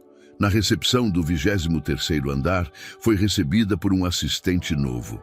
Senhorita Vicenza, o conselho a aguarda. Obrigada, respondeu seca. As portas de vidro se abriram automaticamente. Lá dentro, o painel de madeira escura e os assentos em couro moldavam a mesma atmosfera de sempre. Poder embalsamado. Ao redor da mesa de carvalho, 7 diretores, incluindo 3 fundadores da empresa, além do advogado-chefe e o vice de operações. O pai dela, Lorenzo Vicenza, não estava. Retirara-se do cargo há meses, mas sua influência ainda pairava como um perfume antigo. Isadora cumprimentou cada um com um aceno contido. Não havia espaço para gentilezas.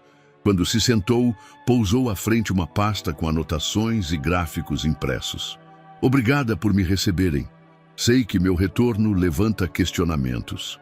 E é exatamente por isso que estou aqui, para propor mudanças estruturais. A presidente do conselho, Clara Mendes, olhou-a com polidez disfarçada. Estamos cientes da sua jornada recente. Mas é importante lembrar que a Vicenza Global responde a acionistas e não a causas sentimentais. Não se trata de sentimento, e sim de impacto, respondeu Isadora com firmeza. O que proponho é que atualizemos o Estatuto Corporativo para incluir um novo capítulo de responsabilidade social efetiva. Quero transformar a Zeltar Ambiental em um braço voltado para a reparação e regeneração ambiental real, com fiscalização, transparência e diálogo com as comunidades. Houve um breve silêncio. Quer usar a empresa como ferramenta de expiação pessoal? Provocou o diretor financeiro, um homem grisalho de voz cortante. Quero evitar que o nome Vicenza seja sinônimo de destruição, rebateu. E quero que sejamos o primeiro grupo empresarial deste porte a agir com autenticidade em relação à sustentabilidade. Não como campanha de marketing, mas como compromisso público. Um outro membro, jovem e ambicioso, interveio. Sabe quanto isso custaria? Em auditorias, reestruturação, compliance. Sei, e sei quanto custaria ignorar. A longo prazo, reputações são mais frágeis do que lucros trimestrais. Clara cruzou as mãos sobre a mesa. Seu nome tem peso aqui, e respeito. Mas essa proposta precisa ser colocada em votação, e para ser franca, não acredito que vá adiante. Prefiro ser voto vencido do que cúmplice do silêncio, respondeu Isadora levantando-se com calma. Ela deixou as cópias do projeto sobre a mesa. Em seguida, caminhou até a porta. Antes de sair, virou-se. O mundo mudou. E quem não muda com ele, apodrece na própria soberba. Ninguém respondeu. Do lado de fora, o assistente aguardava em silêncio. Quando ela entrou no elevador, sentiu um aperto no peito, mas também uma leveza inesperada. Não viera ali para vencer. Viera para marcar território, para plantar uma semente, mesmo que num solo árido. A proposta fora rejeitada, mas agora ela não estava mais sozinha. Ela sabia o que precisava fazer, e isso não dependia mais da aprovação de homens sentados em cadeiras caras. O dia amanheceu cinzento em São Paulo, como se o céu refletisse a tensão que pairava sobre os bastidores da Vicenza Global.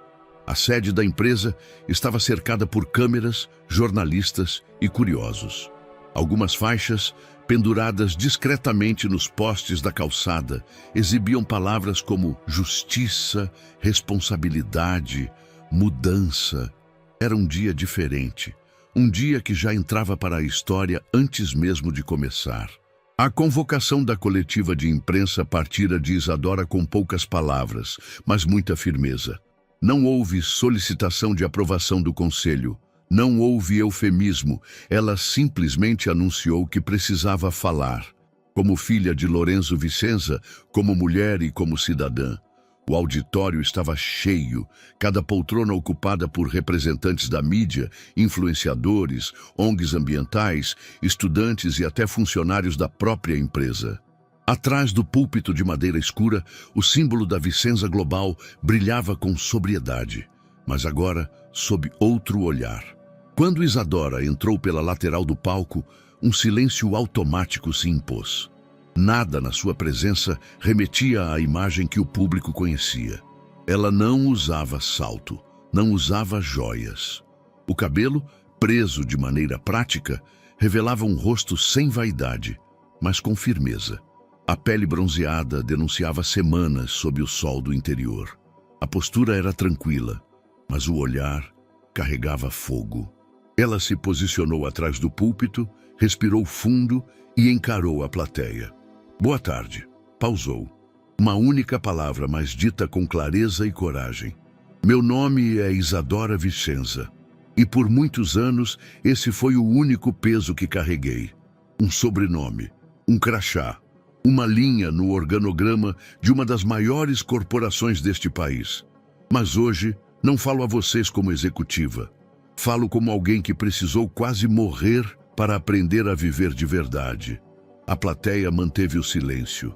Os jornalistas preparavam suas perguntas, mas estavam cientes de que o discurso valeria mais do que qualquer manchete. Há alguns meses, Fui arrastada por uma enchente e resgatada por um homem simples chamado Miguel. Ele me levou para sua casa, me deu abrigo, dividiu sua comida e me mostrou um mundo que meu sobrenome me impedia de ver.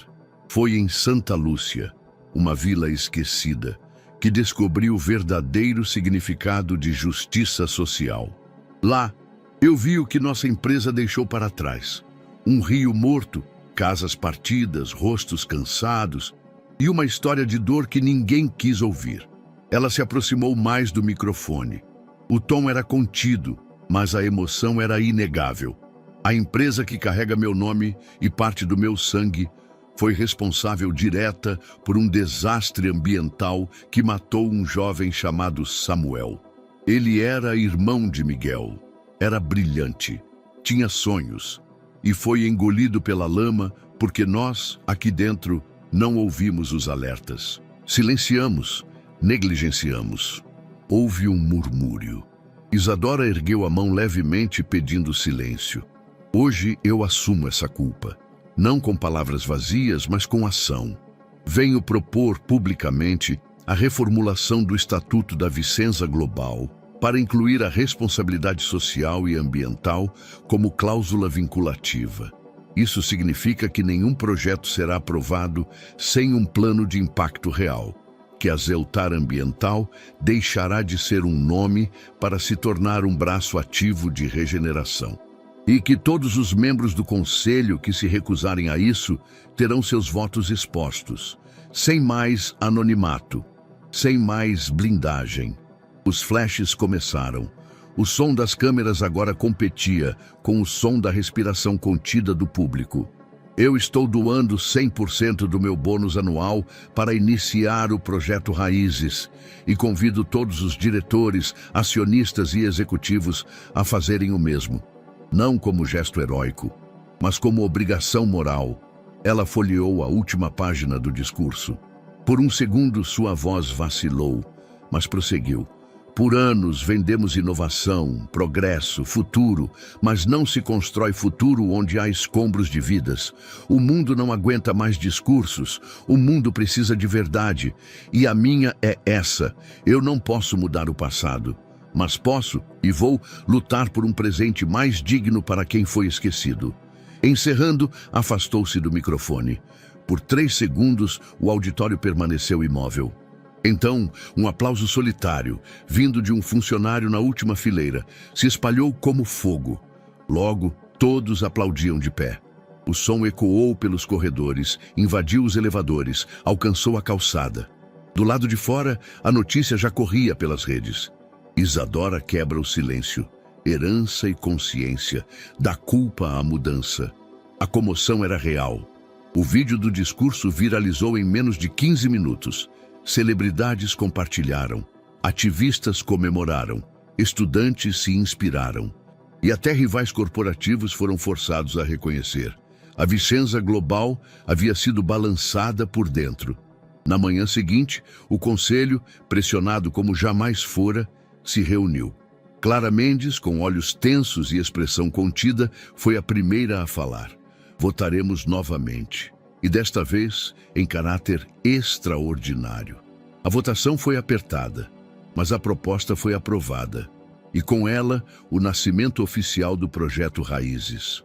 Isadora não deu entrevistas após o anúncio, não sorriu para as câmeras, apenas voltou, de táxi, sem comitiva, sem alarde. Pediu ao motorista para deixá-la na estrada de terra que levava até Santa Lúcia.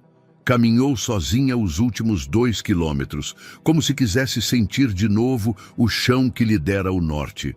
Agora, com o país a seus pés, ela só pensava em uma coisa: retribuir ao lugar que lhe ensinou o que é ter alma.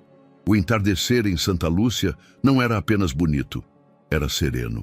Os tons de laranja e rosa escorriam entre as copas das árvores, como se pintassem a vila com calma. O vento que vinha dos campos trazia o cheiro de terra molhada, ervas recém-colhidas e a promessa silenciosa de recomeços. Isadora voltara havia 2 dias. Chegou sem alarde, carregando uma mochila pequena, o caderno velho e um envelope com cópias do projeto recém-aprovado. Foi recebida com abraços tímidos, olhares gentis e um silêncio respeitoso que dizia: "A gente viu." Desde então, passava os dias organizando os primeiros passos do projeto Raízes com os moradores e cuidando dos detalhes do centro comunitário, que agora funcionava a todo vapor. Heitor coordenava os adolescentes. Lourdes organizava os cursos de alfabetização e economia doméstica. E Miguel ainda era Miguel. Trabalhava nas plantações, ajudava nas construções, consertava cercas, mas evitava cruzar os caminhos dela por mais do que alguns minutos. Ainda assim, havia algo diferente em seu olhar. Menos peso, menos reserva. Naquela tarde, enquanto regava o canteiro de hortelã ao lado da escola, Isadora o viu se aproximar devagar. Trazia uma caixa de madeira com mudas de girassol e um olhar que, pela primeira vez em muito tempo, buscava o dela sem hesitação. "A terra ali perto do galpão está boa. Pensei que a gente podia plantar isso juntos", disse ele sem rodeios. Ela sorriu, abaixando o regador.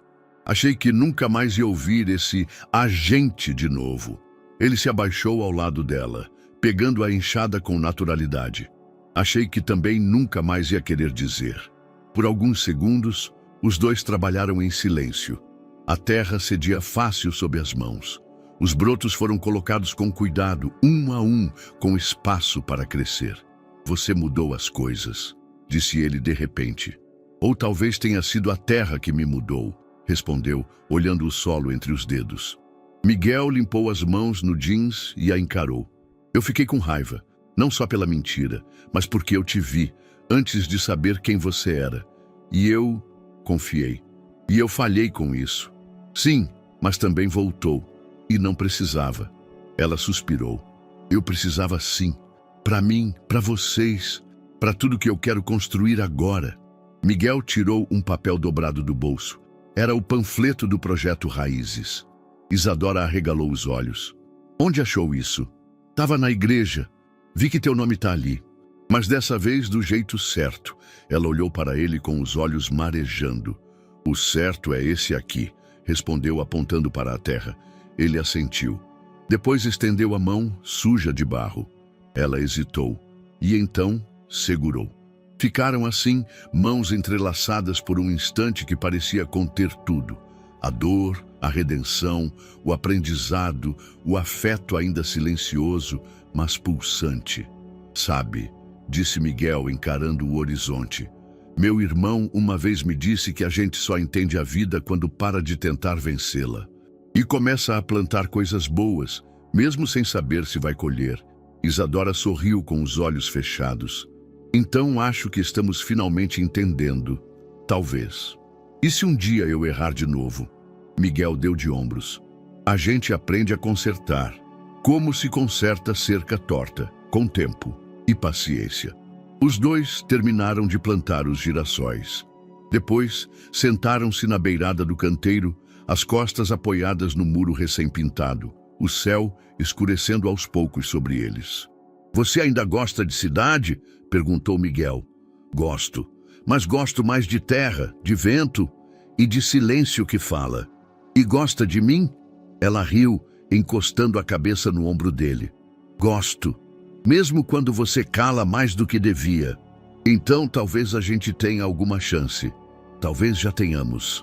Ali, naquele fim de tarde, entre risos baixos, mãos sujas e palavras sem pressa, Miguel e Isadora fizeram o que nunca haviam feito de verdade. Se escolheram, não por impulso, mas por raiz. O céu de Santa Lúcia amanheceu com um azul tão limpo que parecia recém-pintado. A vila, que já respirava outro ritmo, despertou mais cedo naquele sábado.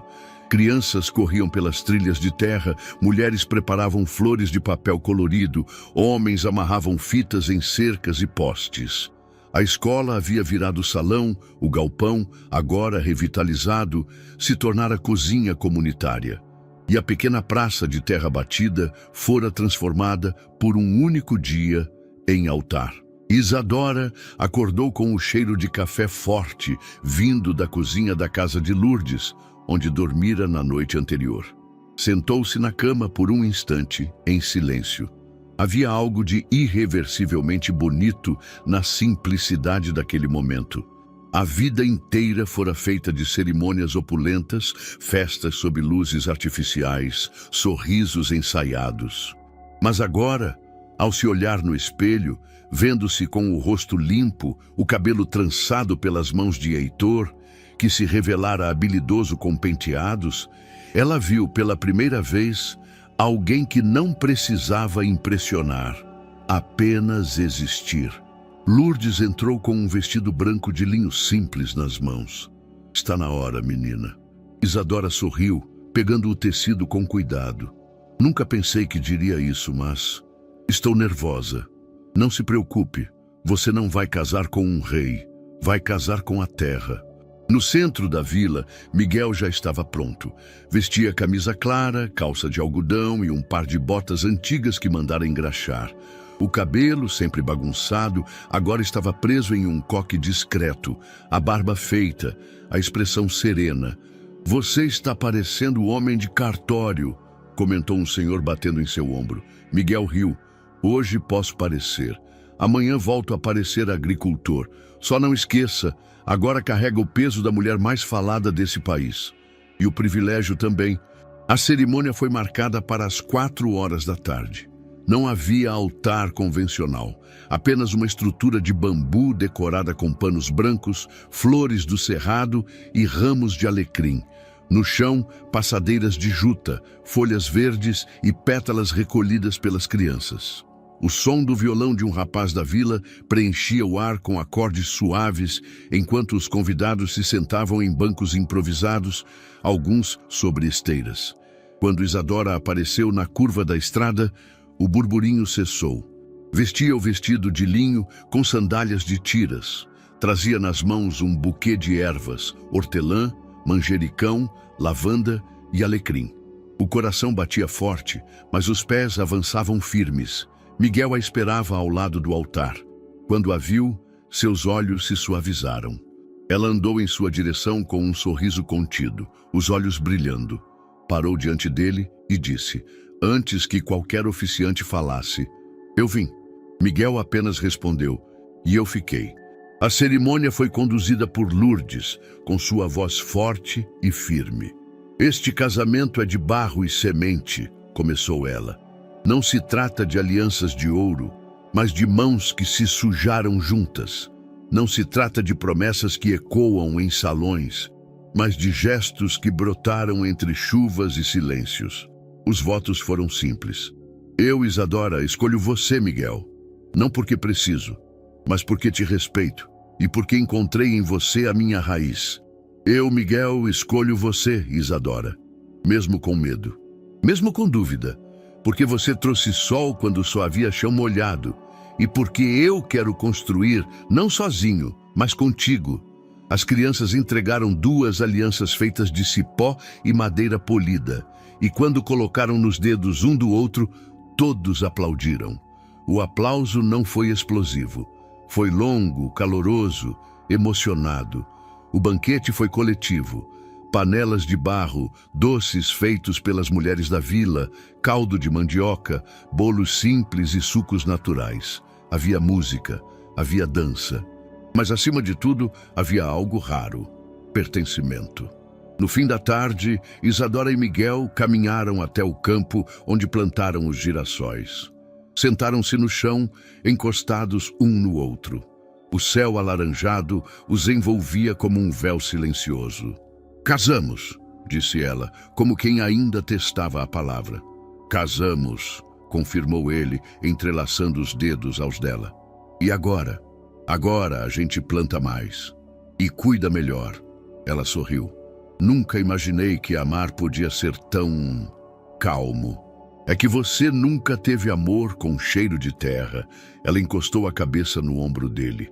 Na vila, as luzes feitas de potes de vidro e velas começavam a brilhar. Crianças ainda corriam, músicas continuavam, mas para eles, naquele momento, tudo estava em paz. Porque, enfim, entre mundos tão distantes, dois corações haviam aprendido a andar no mesmo compasso. O tempo passou devagar em Santa Lúcia, como sempre fez. Mas ainda assim, tudo mudou. 5 anos haviam se passado desde aquele dia sob o altar de bambu, em que a vila se reunira para testemunhar uma união improvável, mas necessária. Desde então, as sementes que Isadora e Miguel plantaram, no chão e nas pessoas, germinaram com uma força silenciosa, mas implacável. A vila hoje era outra. O galpão havia se transformado num centro regional de formação em agroecologia. A escola dobrara o número de salas. A horta comunitária abastecia dezenas de famílias e também fornecia alimentos para programas escolares. O projeto Raízes, uma ideia nascida do luto, ganhara dimensões nacionais. Isadora tornara-se referência em responsabilidade socioambiental. Falava em universidades, participava de audiências públicas, mas seu lugar preferido ainda era a varanda da casa que dividia com Miguel, de frente para os girassóis que nunca deixaram de florescer. Miguel, por sua vez, nunca quis sair dali. Preferia ensinar os jovens da vila a cuidar da terra, do que discursar em Brasília. Seu nome corria por rádios, mas sua alma seguia enraizada no barro. Juntos, eles se tornaram algo mais do que casal. Tornaram-se lenda. Na sede do projeto Raízes, agora instalada numa construção ampla de adobe e vidro, Isadora caminhava entre corredores repletos de jovens aprendizes. As paredes exibiam fotografias de antes e depois, vilas transformadas, rios limpos, escolas reabertas. Cada imagem contava uma história que, de alguma forma, começara com a deles. Ela parou diante de um mural que exibia o rosto de Samuel, o irmão de Miguel, com a legenda "A semente que nos acordou". Fechou os olhos por um instante. Respirou. Na sala de reuniões, representantes de comunidades quilombolas, indígenas, ribeirinhas e urbanas a aguardavam para uma assembleia de planejamento. Quando ela entrou, todos se levantaram, não por protocolo, mas por respeito. "Vamos começar", disse ela. "Temos muito chão para andar, mas temos bons pés." Enquanto isso, Miguel dava uma aula prática no campo da escola rural. O tema era compostagem, mas, como sempre, acabava indo além.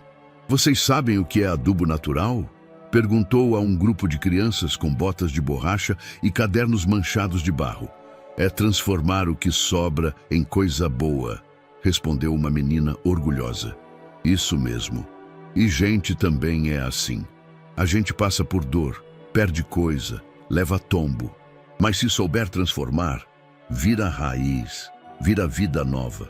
Os olhos dos pequenos brilhavam, e não só pelo sol. Na hora do intervalo, Miguel sentou-se sob a árvore ao lado do galpão. Tirou um livro do bolso. Era um dos cadernos antigos de Isadora, agora encadernado e distribuído como manual de capacitação do projeto. No final, havia uma dedicatória dela. "Para você que ensinou que amor é adubo de tudo que cresce." Ele sorriu. O tipo de sorriso que nasce no peito. Na primeira noite do Festival das Comunidades, um evento anual criado por eles, a vila estava em festa. Havia barracas de comida tradicional, apresentações de danças locais, debates sobre clima e uma roda de histórias. Mas o auge da noite era sempre o mesmo. O momento em que Isadora e Miguel falavam juntos, à luz de velas para todos. Subiram no palco sob aplausos e lanternas acesas. "Boa noite", disse Isadora com o microfone em mãos. "Boa noite", repetiu Miguel, um passo atrás. "Hoje estamos aqui não para falar do que fizemos, mas do que conseguimos fazer juntos. Isso aqui não é sobre mim, nem sobre ele, é sobre todos nós." Miguel completou. "É sobre não desistir mesmo quando tudo parece lama, porque até a lama pode virar horta." As pessoas aplaudiram, algumas choravam. Isadora concluiu: Dizem que somos uma história bonita, mas a verdade é que somos apenas verdade, com erros, tropeços e escolha diária. E se isso emociona, talvez seja porque o mundo está mesmo precisando de mais verdade. Na plateia, Lourdes enxugava os olhos com o lenço colorido de sempre. Heitor, agora um educador ambiental, filmava tudo com um drone simples. As crianças corriam entre os pés de milho rindo, e ao fundo os girassóis se inclinavam como se também ouvissem. Naquela mesma noite, sozinhos de novo na varanda, Isadora e Miguel tomavam chá. O céu estava limpo e as estrelas pareciam mais próximas. "Você acha que a gente conseguiu mesmo mudar alguma coisa?" perguntou ela de repente. Miguel olhou para o campo iluminado pela lua. "A gente não mudou o mundo, mas fez o nosso pedaço de chão florescer. E isso já é mais do que muita gente sonha." Ela encostou a cabeça em seu ombro. Ele entrelaçou os dedos aos dela. "Eu queria que Samuel visse tudo isso." "Ele vê", respondeu Miguel, com convicção. "Toda vez que uma semente nasce, ele está ali, em alguma folha, em algum sorriso." O silêncio que se seguiu foi puro e perfeito. Meses depois, uma equipe de documentaristas veio à vila. Gravaram tudo: o centro, a escola, o casamento dos filhos de Lourdes, os rios limpos, as casas reconstruídas. Gravaram as mãos calejadas de Miguel, o olhar decidido de Isadora, o riso das crianças. O filme se chamou Raízes da Verdade. Viralizou. Milhões de pessoas assistiram, compartilharam e choraram. Mas para eles, o que importava mesmo era o que não cabia na tela: o cheiro da terra depois da chuva, o som do feijão borbulhando na panela de barro e o amor que floresce, firme, quando tudo o que se planta é feito com alma. E então, o que você achou dessa história emocionante? Compartilhe sua opinião nos comentários. Vamos adorar saber o que você pensa. Não se esqueça de deixar seu curtir no vídeo para nos apoiar e se inscrever no canal. Até a próxima!